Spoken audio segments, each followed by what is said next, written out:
Dear user, पिछली video में हमने एचटीएमएल टेबल के बारे में जाना था और आज की वीडियो में हम जानेंगे इनलाइन एंड ब्लॉक एलिमेंट के बारे में।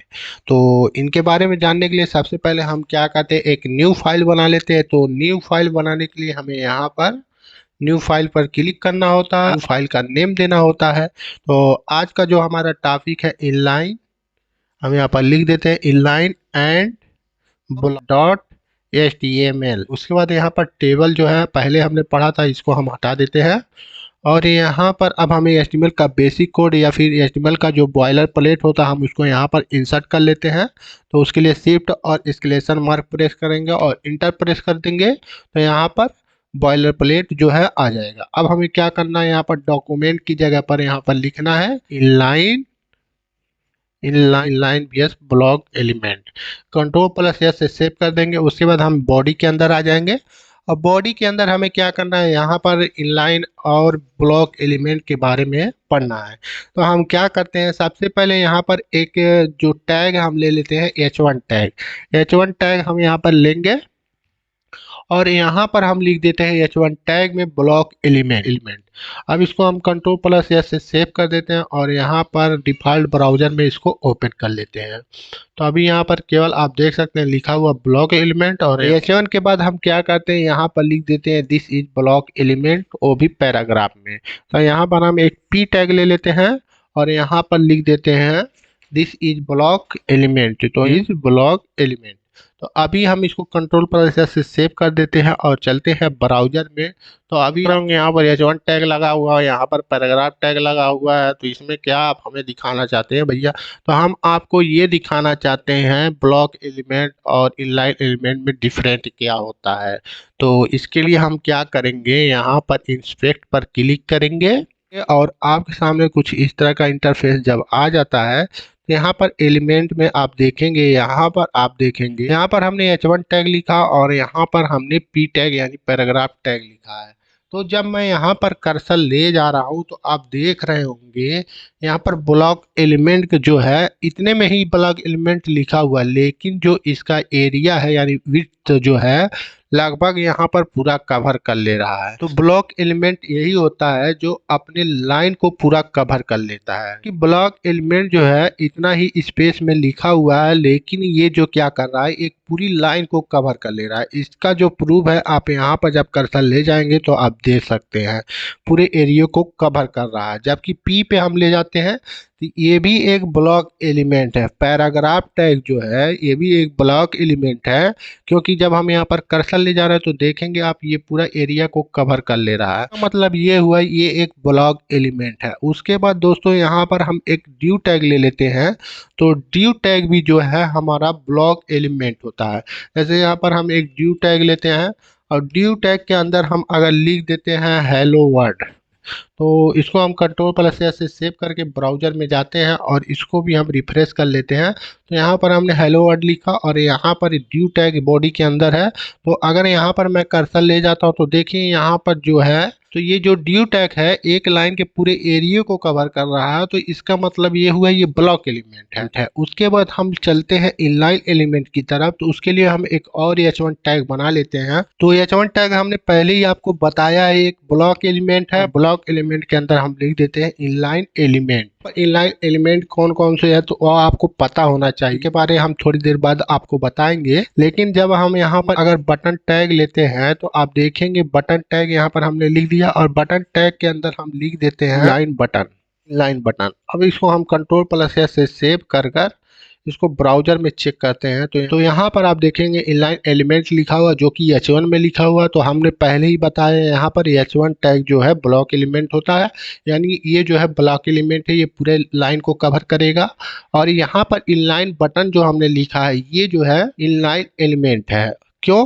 तो चलिए हम यहाँ पर कर्सर ले जाते हैं, उसके बाद आपको दिखाते हैं। तो देखिए ये जो H1 पे जब मैं अपना कर्सर ले जा रहा हूँ तो ये पूरी एरिया को कवर कर रहा है। जबकि अगर मैं बटन पे ले जाता हूँ तो आप देखेंगे यहाँ पर इनलाइन बटन जितना स्पेस लिया हुआ है उतना ही स्पेस को कवर कर रहा है। तो इसका मतलब ये हुआ ये इनलाइन एलिमेंट है। ऐसे ही अगर हम यहाँ पर इनलाइन एलिमेंट में स्ट्रॉन्ग टैग का यूज करते हैं, यहाँ पर हम लिख देते हैं स्ट्रॉन्ग इनलाइन एलिमेंट। तो यहाँ पर जो बटन है ये भी इनलाइन एलिमेंट है और स्ट्रांग भी इनलाइन एलिमेंट है। और अगर हम इसको सेव करके यहाँ पर जाते हैं और रिफ्रेश करते हैं तो देखिए क्या हुआ। पर हमने इनलाइन बटन लिया था तो बटन ने क्या किया, जितना स्पेस लिया है उतना ही एरिया कवर किया हुआ है, पूरी लाइन को कवर नहीं किया। ऐसे ही हमने यहाँ पर स्ट्रॉन्ग टैग का यूज किया, यहाँ पर केवल उतना ही एरिया को कवर किया है, जबकि पूरी लाइन अभी खाली और ये पूरी लाइन को कवर नहीं कर रहा है। तो कैसे हम यहाँ पर जाते हैं बटन पे तो देखिए वो अपना एरिया जो लिया हुआ है, स्पेस जो लिया हुआ है उतना ही एरिया को कवर कर रहा है। जबकि हम स्ट्रॉन्ग पे जाते हैं तो देखिए स्ट्रॉन्ग भी उतना ही एरिया कवर कर रहा है जितना मतलब उसको ज़रूरत है, जितना उसको स्पेस मिली हुई है। इसलिए हम स्ट्रॉन्ग टैग को भी हम इनलाइन एलिमेंट कहते हैं। उसके बाद यहाँ पर हम एक और ले लेते हैं स्पैन, ये भी एक इनलाइन टैग है। अब यहाँ पर लिख देते हैं स्पैन इनलाइन टैग। तो अगर हम इसको सेव करके ब्राउजर में जाते हैं और इसको फिर से हम रिफ्रेश करते हैं तो यहाँ पर span tag is inline tag. तो यहाँ पर इनलाइन टैग होने का ये सबूत है कि ये न्यू लाइन से शुरू नहीं हो रहा है। अगर ये ब्लॉक एलिमेंट होता तो यहाँ पर जैसे ही मैं ब्लॉक एलिमेंट का यूज करूँगा तो ये इस लाइन में नहीं आएगा, क्योंकि ब्लॉक एलिमेंट जो है वो पूरी लाइन को कवर करता है, जैसे कि ये कवर किया हुआ है।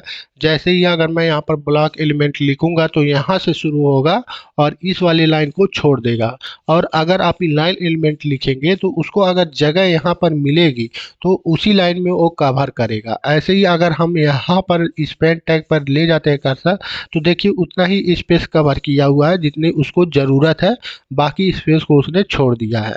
यहाँ पर एक और टैग ले लेते हैं स्मॉल टैग। और स्मॉल टैग जो होता है ये भी जो है इनलाइन टैग होता है।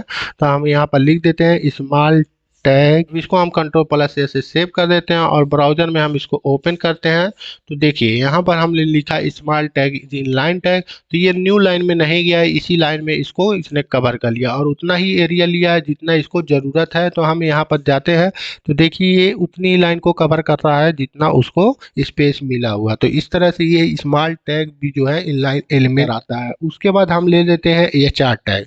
अब एचआर टैग जो है ब्लॉक एलिमेंट होता है तो उसको चाहिए भैया पूरी लाइन।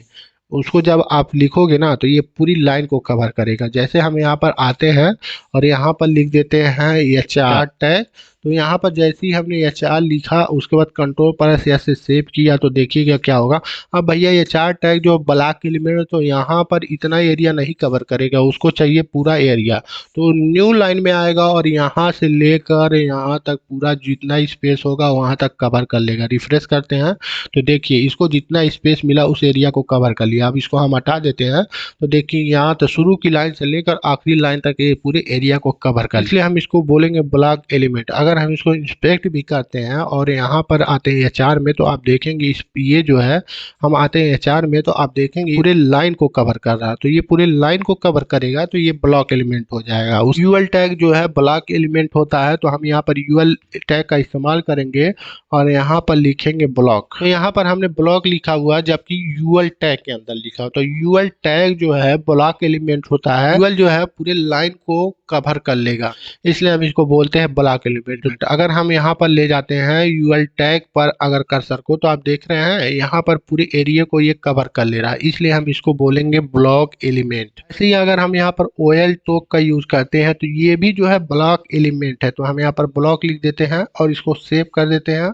और ब्राउजर में जाते हैं तो ब्लॉक जो है बस इतना एरिया में लिखा हुआ, जबकि ये क्या कर रहा है पूरे लाइन को कवर कर ले रहा है। ऐसे ही हमने ओएल यूज किया हुआ है, रिफ्रेश करते हैं तो देखिए हम यहाँ पर ओएल यूज किया हुआ है। तो ओएल भी जो है इतना पूरा स्पेस यहाँ खाली है, फिर भी ये जो है यहाँ पर आप देखेंगे न्यू लाइन में आ जा रहा है। मतलब ये हुआ जो ब्लॉक एलिमेंट होता है वो पूरी लाइन को कवर कर लेता है। जब आप दूसरा ब्लॉक लेवल एलिमेंट यूज करते हैं तो उसी लाइन से ना शुरू होकर एक न्यू लाइन में शुरू होता है। ब्लॉक एलिमेंट जो है मार्जिन जो ऑटोमेटिक क्रिएट कर लेता है। तो यहाँ पर जो आपको मार्जिन दिख रहा है ये ऑटोमेटिक क्रिएट है, इसको बनाने की आपको जरूरत नहीं है। इमेज टैग जो है इनलाइन एलिमेंट टैग होता है। तो चलिए हम इमेज टैग का भी यूज करके देख लेते हैं। तो यहाँ पर हम IMG यूज कर लेते हैं, IMG टैग का यूज कर लेते हैं और यहाँ पर हमें सोर्स देना होता है। तो हमें एक इमेज का सोर्स देना होगा। तो यहाँ पर मैंने इमेज पहले से रखा हुआ है, यहाँ पर देखेंगे यहाँ पर ब्लॉक एलिमेंट PNG है और यहाँ पर इनलाइन एलिमेंट PNG है।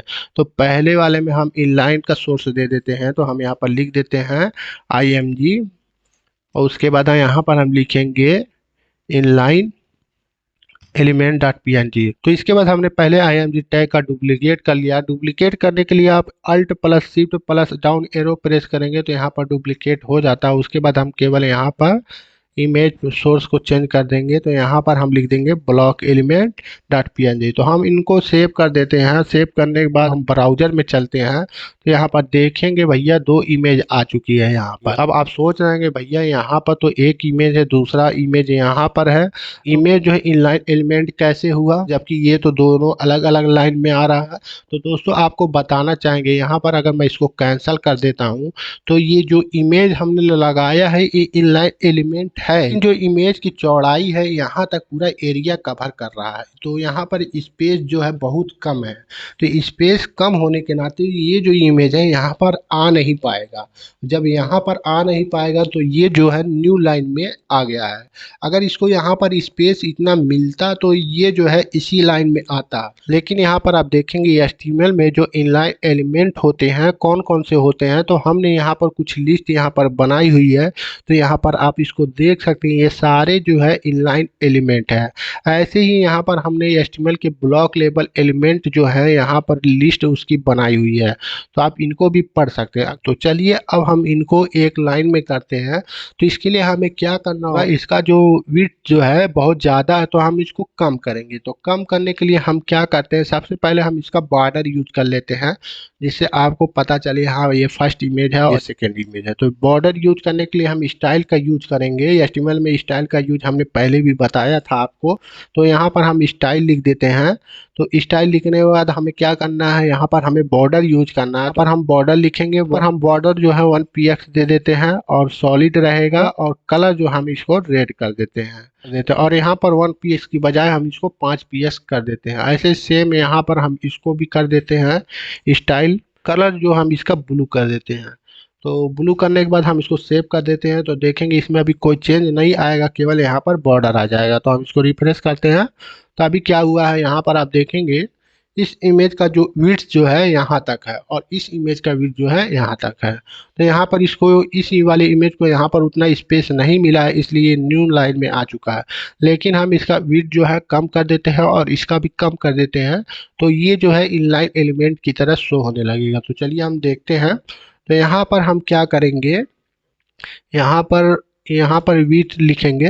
तो विड्थ जो है हम इसका लिख देते हैं कितना, 600px कर देते हैं और सेम इसका भी विड्थ जो है 600px कर देते हैं। यहाँ पर 60 हुआ है तो हम इसको 600 कर देते हैं और Ctrl+S से सेव करके अब हम इसको रिफ्रेश करेंगे। तो अभी आप देख सकते हैं यहाँ पर जो इमेज है इनलाइन एलिमेंट की तरह शो होने लगा और यहाँ पर इसको स्पेस जब बराबर मिल गया तो ये क्या हुआ है, एक ही लाइन में आ चुके हैं। तो इस तरह से आप कह सकते हैं img टैग जो है इनलाइन एलिमेंट है। उसके बाद हम यहाँ पर इस पेज पर क्लिक करते हैं तो अभी आप यहाँ पर देखेंगे ही बॉडी के अंदर हमने यहाँ पर img टैग लिखा हुआ है। तो ये उतना ही एरिया कवर कर रहा है जितने में इमेज बना हुआ है। उसके बाद अगर हम यहाँ पर भी ले जाते हैं तो वो उतना ही एरिया कवर कर रहा है जितने में इमेज जो है कवर हुआ है। उसके बाद हम UL पे ले जाते हैं तो पूरा एरिया कवर कर रहा है, OL पे ले जाते हैं तो पूरा एरिया कवर कर रहा है यानी ये ब्लॉक एलिमेंट है। HR पे ले जाते हैं तो पूरा एरिया कवर कर रहा है, एक लाइन की पूरी एरिया कवर कर रहा है यानी ये जो है ब्लॉक एलिमेंट है। अगर हम स्मॉल टैग पर ले जाते हैं तो उतना ही स्पेस कवर कर रहा है जितना उसको ज़रूरत हो, तो इसको हम बोलते हैं इनलाइन एलिमेंट।